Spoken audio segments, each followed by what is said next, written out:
Bonjour et bienvenue à tous. Aujourd'hui, on va s'intéresser à une figure assez connue dans le petit monde francophone de la croisière. Costi, ou Costi Cruise comme on l'appelle souvent. Ah oui, Costi. Son nom circule beaucoup, c'est vrai. Exactement. Alors, qui est-il vraiment et pourquoi il suscite autant d'intérêt finalement? Bonne question. On a épluché pas mal de documents pour préparer cette discussion, hein. Des avis de croisiéristes, des descriptions de son rôle d'ambassadeur. Oui, et même des conseils stratégiques qui lui sont spécifiquement destinés. C'était assez intéressant à lire, ça. Tout à fait.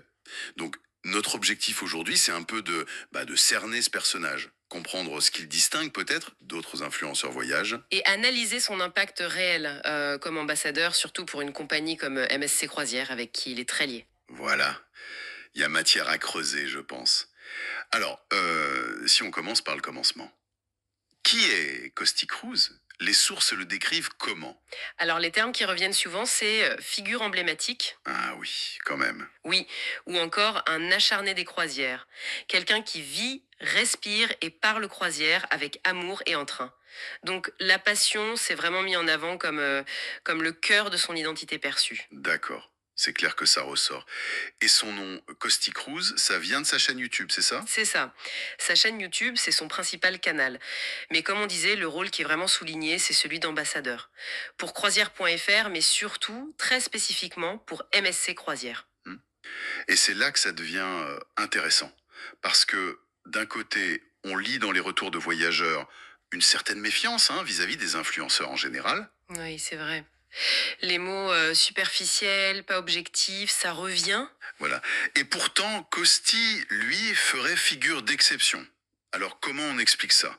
Cette défiance globale, mais cette confiance particulière envers lui, alors même qu'il a un partenariat officiel avec MSC. C'est la grande question et plusieurs pistes émergent des documents. La première, c'est cette passion justement. Elle est perçue comme vraiment authentique. Pas juste un rôle qu'il jouait. Apparemment non. On insiste beaucoup sur sa longue expérience. Lui et sa compagne, ils auraient fait des dizaines de croisières. Donc il y a une vraie connaissance approfondie du secteur. D'accord. Ça lui donne une légitimité en quelque sorte. Tout à fait. Une crédibilité que n'ont pas forcément des créateurs plus nouveaux ou moins spécialisés dans ce domaine très précis. Ça qui est frappant. Au lieu de susciter le scepticisme, beaucoup semblent interpréter ce partenariat comme une sorte de confirmation, une reconnaissance de son expertise. Ah, c'est intéressant comme renversement. Oui, son ancienneté, sa passion évidente, ça lui donnerait un statut plus crédible et respecté, même en étant ambassadeur. C'est ce qui ressort des témoignages analysés. Il est même qualifié de fan incontesté de la croisière. C'est fort comme terme. Oui, ça marque bien cette perception. Et visiblement, ça fonctionne. Il est vu comme une source d'informations fiable, même par des gens qui savent très bien qu'il est ambassadeur MSC. C'est un équilibriste en fait. C'est un peu ça. Et ce qui aide aussi apparemment, c'est qu'il ne parle pas que de MSC. Ah, d'accord. Oui, il mentionne avoir navigué sur d'autres compagnies, partage parfois ses expériences aussi. Ça renforce l'image de l'expert global, qui a certes une affinité et un contrat avec MSC, mais qui connaît le milieu plus largement. D'accord, je vois. C'est plus subtil qu'un simple VAP. Voilà, moins exclusif, disons. Bon, alors si sa crédibilité repose sur cette passion et cette expérience, comment ça se traduit dans son contenu concret? Il propose quoi exactement sur sa chaîne? Alors, c'est très axé vidéo, hein, sur YouTube principalement. Il fait beaucoup de visites détaillées de navires. Des exemples? Oui, les documents citent le MS Grandiosa, le Magnifica, le World Europa, mais aussi des navires d'autres compagnies comme Celebrity Cruisers. Donc, il montre vraiment les bateaux sous toutes les coutures. Et à part les visites de navires?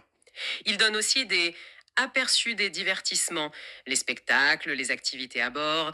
Il présente les restaurants, capture des moments de vie en mer. C'est très immersif, très visuel. Et il y a un côté pratique aussi, j'imagine. Il ne fait pas que montrer. Non, non, justement, c'est l'autre aspect important. Il partage activement des secrets et astuces. Que ce soit en vidéo, dans des articles ou même via une newsletter, le Hublot de Costi. Le hublot de Costi, j'aime bien le nom. Oui, c'est assez thématique. Et le contenu est décrit comme informatif et détaillé. Son but semble double, partager sa passion, c'est sûr, mais aussi vraiment aider les voyageurs. Aider à choisir sa croisière, à la préparer. Exactement, donner des infos pratiques, des conseils. On a même vu un exemple où il sortait un peu du cadre habituel avec un reportage sur une expédition en Corse, plus axée nature à bord du navire le Lyrial. Donc il varie aussi les angles. Et son rôle d'ambassadeur MSC, ça lui donne des avantages pour créer ce contenu. Un accès particulier? Oui, c'est ce que les sources laissent entendre. Ça lui permettrait d'avoir une aperçu de l'intérieur, de découvrir les nouveautés MSC en avant-première peut-être. Logique. Donc naturellement, il met en avant les aspects de MSC qu'il préfère.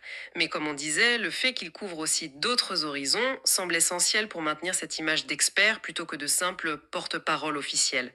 C'est un équilibre. Et au-delà du contenu pur, il y a un autre élément qui m'a marqué dans ce qu'on a lu. Sa capacité à créer une communauté fidèle. Ah oui, tout à fait. Les gens échangent entre eux, ils le suivent de près. Cette dimension communautaire, ça a l'air hyper important pour son public. C'est peut-être ça le cœur du réacteur finalement, plus que l'info brute. C'est très probable, cette proximité, cette capacité à rassembler des passionnés, c'est clairement un de ses points forts. Et ça fait une transition parfaite vers ce document assez étonnant qu'on a trouvé. Et lequel? Celui qui donne carrément des conseils stratégiques à Costi pour optimiser son rôle d'ambassadeur MSC. L'objectif est dit noir sur blanc, enthousiasmer ses abonnés. Ah oui, c'est fascinant ça. On n'est plus dans l'analyse de ce qu'il fait, mais dans ce qu'il devrait faire selon cette source. C'est quoi comme conseil? Alors, ça tourne beaucoup autour de l'immersion et du storytelling. À raconter des histoires, en gros? Exactement. L'idée, c'est pas juste de décrire le navire, mais de le faire vivre. Le conseil, c'est de filmer des visites hyper complètes.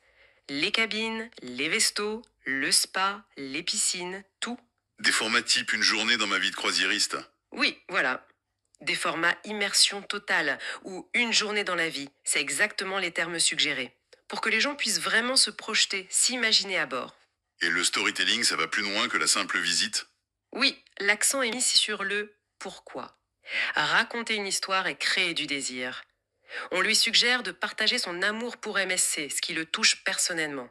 Mettre en avant des expériences spécifiques? C'est ça.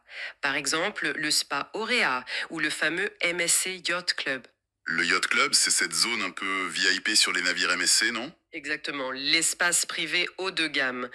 L'idée, c'est d'utiliser des anecdotes personnelles, des moments vécus pour créer une connexion plus émotionnelle. Pas juste lister les équipements. Ça rejoint ce qu'on disait sur le lien communautaire. Est-ce que l'interaction est aussi au programme de ces conseils? Ah oui, c'est même présenté comme un élément clé. Organiser des Q&A en direct, des sessions de questions-réponses pour rassurer, lever les doutes. Utiliser les outils des réseaux sociaux aussi, j'imagine. Bien sûr, sondage, quiz.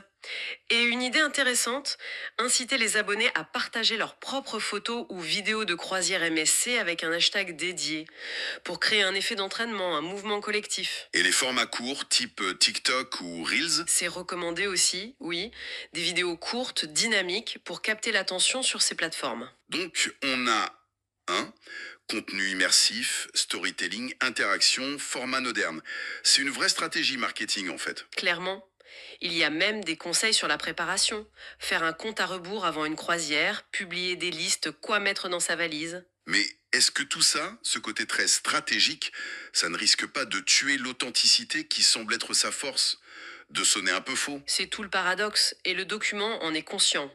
Après toutes ces recommandations très tactiques, le conseil fondamental qui conclut, c'est être authentique et passionné. Ah, Oui, parce que selon cette analyse, c'est ce qui fait la différence. En gros, la stratégie ne peut fonctionner que si elle repose sur cette base perçue comme sincère. l'authenticité, ça reste la clé de voûte. D'accord, c'est le secret pour garder la confiance, même en étant partenaire d'une marque. Natif, il donne des conseils pratiques. Oui, et ce contenu répond visiblement aux attentes d'une communauté qu'il a su construire et animer. Et son partenariat avec MSC, loin d'être un handicap, est souvent vu comme une preuve de sa légitimité par cette communauté. C'est bien ça le tableau? C'est exactement le portrait qui se dégage des documents qu'on a pu analyser.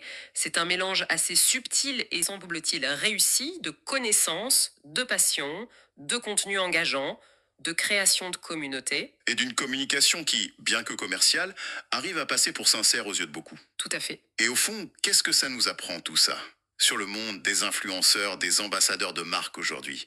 Costi, c'est un cas d'école intéressant, non? Oui, je crois.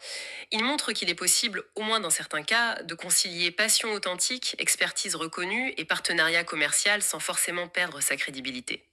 Ça dépend peut-être du domaine aussi. Le voyage, c'est très personnel, très basé sur l'expérience. C'est une excellente remarque. La nature du produit ou du service joue sans doute un rôle, et ça soulève des questions plus larges. Qu'est-ce qui construit vraiment la confiance aujourd'hui dans cet écosystème? La transparence sur les partenariats, c'est sûr. Oui, mais ça ne suffit pas toujours. Dans le cas de Costi, cette perception d'authenticité et d'expertise semble vraiment être le facteur décisif. Ce qui fait qu'un partenariat est non seulement accepté, mais parfois même valorisé par l'audience, comme un gage de qualité. En résumé donc, notre exploration autour de Costi nous montre un personnage qui a su capitaliser sur sa passion pour les croisières. Il est devenu une référence respectée et il navigue plutôt habilement entre le partage de son savoir et son rôle d'ambassadeur. Exactement. Et ça nous laisse peut-être avec une question pour réfléchir, une piste pour aller plus loin. Je t'écoute. Ce modèle d'ambassadeur qui est tellement ancré dans une passion personnelle forte, une expertise vécue comme authentique, est-ce qu'il est facilement transposable à d'autres secteurs? Est-ce que ça marcherait aussi bien pour, je ne sais pas, des produits financiers ou des logiciels? Bonne question. Probablement prix difficile. Et surtout, quels sont les défis pour maintenir cet équilibre sur le long terme? Comment on préserve cette flamme, cette authenticité passionnée, qui est la source de la crédibilité, quand on est pris dans les contraintes et les attentes d'un partenariat commercial qui dure? La pérennité de ce modèle, c'est sans doute là que réside la vraie complexité, le vrai défi.